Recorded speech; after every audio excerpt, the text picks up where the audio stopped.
Olá meus amigos, olá minhas amigas, olá meus queridos alunos do S2 da Medicina. Hoje vamos falar sobre o sistema linfático, a importância desse sistema para o funcionamento do nosso organismo. Se você quer saber um pouco mais sobre o sistema linfático, os linfonodos, assista aqui no canal do Dr. Rigo.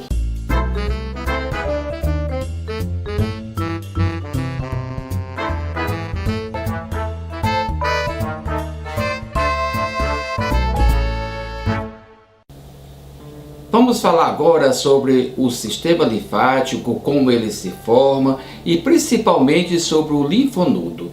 Esse sistema linfático é um sistema muito importante e que a maioria das pessoas não reconhece somente quando ele adoece. E aí, para que as pessoas entendam melhor, dentro do sistema linfático estão os linfonodos, que são as ínguas. Quando elas crescem, se tornam popularmente conhecido como íngua. Então, para começar, o líquido do corpo existem três principais: o sangue, a linfa e o líquido intersticial. O sangue é o que todo mundo já conhece, a linfa é o que vamos falar agora, e esse líquido intersticial é um líquido que fica entre as células, que precisa retornar para o sistema sanguíneo, e ele volta por uns canais chamados canais linfáticos ou vasos linfáticos, que compõem o sistema linfático. Esses vasos conduzem a linfa, que é uma espécie de líquido um pouco mais espesso do que o sangue, mas que não contém hemácias. E os linfonodos são as estruturas que estão intercaladas entre os vasos linfáticos, que são responsáveis pela produção da defesa do nosso organismo, especialmente por dois tipos de linfócitos: o linfócito T e o linfócito B. Normalmente os linfonodos eles são ovalados em forma de rim, ou seja, riniforme, e medem até no máximo 2,5 cm. Ele tem uma estrutura formada por uma cortical, uma camada mais externa, uma intermediária chamada paracortical e uma mais interna chamada medular. Os linfonodos possuem uma circulação bem característica. A linfa entra pela parte externa do linfonodo e sai pela uma porção central chamada de hilo. Eles se encontram distribuídos por todo o corpo em forma de cadeia, são milhares de linfonodos, e que eles não são percebidos muitas vezes até em exames especializados, mas que quando eles adoecem em doenças, por exemplo, como linfoma, ou doenças como infecções, então o linfonodo ele pode ser reativo a um processo infeccioso inflamatório, ou ele pode ser acometido de doenças próprias do linfonodo, ou ser contaminados, entre aspas, ou seja, afetados por tumores nas regiões. Portanto, vocês vão observar nessas figuras que existem linfonodos por todo o corpo. Linfonodos no tórax, na axila, existem linfonodos no abdômen, existe linfonodo perto das estruturas como o estômago, o fígado, existem linfonodos por todo o intestino grosso, intestino delgado, existe também os linfonodos que ocupam a pelve, ou seja, a região inguinal também, dos membros inferiores, enfim, eles estão por todas as partes. Para a gente examinar os linfonodos, ultrassonografia. Usamos transdutores geralmente de alta frequência, acima de 10 MHz, quando os linfonodos são superficiais, como o da axila e da virilha.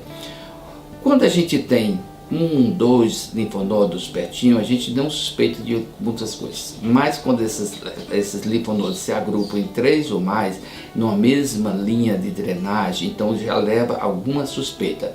As dimensões podem ser muito variáveis. Existem linfonodos de milímetro, 1, 2 milímetros, mas existem linfonodos que vão até 2,5 cm.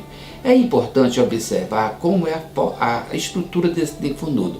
O diâmetro maior do linfonodo ele tem que ser 2 vezes maior do que o diâmetro transversal. Daí a linfonodo ter aquela estrutura alongada. O hilo, ou seja, por onde o linfonodo drena a sua linfa, ele é mais ecogênico, ou seja, é mais branco do ultrassom, enquanto que o córtex, a parte mais externa, ele é mais escuro do ultrassom, ou seja, é menos ecogênico e às vezes bem menos, quase que anecoico. Porém, quando esse córtex fica muito anecoico, ou seja, sem ecos, totalmente líquido e muito escuro no ultrassom, a gente suspeita de necrose. E a necrose não é uma coisa boa para o linfonodo, é um indicativo de que esse linfonodo está doente. Outra preocupação quando a gente avalia o linfonodo na ultrassonografia são microcalcificações que podem estar agrupadas. Essas microcalcificações agrupadas chamam a atenção para a presença de tumores na região. A disseminação de linfonodo extracapsular, ou seja, o comprometimento inflamatório fora da cápsula, tornando o linfonodo bastante aumentado, isso também é um indicativo de que aquele linfonodo pode estar doente. A vascularização é muito importante. Uma vascularização central, ela é mais benigna, enquanto com a vascularização mais periférica chama mais atenção por caráter de malignidade. Então, desse modo, podemos ter dois tipos de linfonodos: os linfonodos com acometimento benigno, ou seja, linfonodos normais, e os linfonodos com acometimento maligno. Eu vou descrever aqui primeiro um linfonodo benigno. Ele geralmente é em forma elíptica, fusiforme, ovalada, em forma de rim, alongado. A sua textura tende a ser uma textura homogênea, com um hilo mais centralizado, mais ecogênico e hiperecogênico.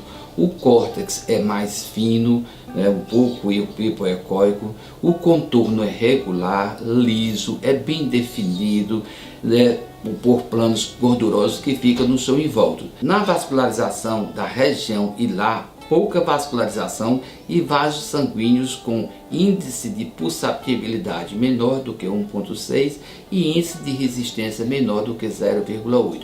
Então essas são as características de um linfonodo benigno.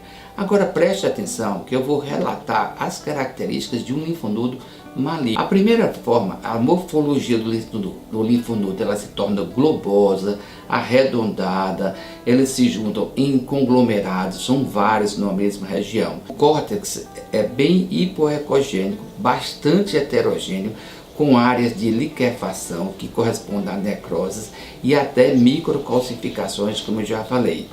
O hilo é fora do centro, ou seja, excêntrico, fino ou quase mesmo inexistente. O córtex pode ser espessado, medindo mais do que o dobro no seu eixo transversal do hilo.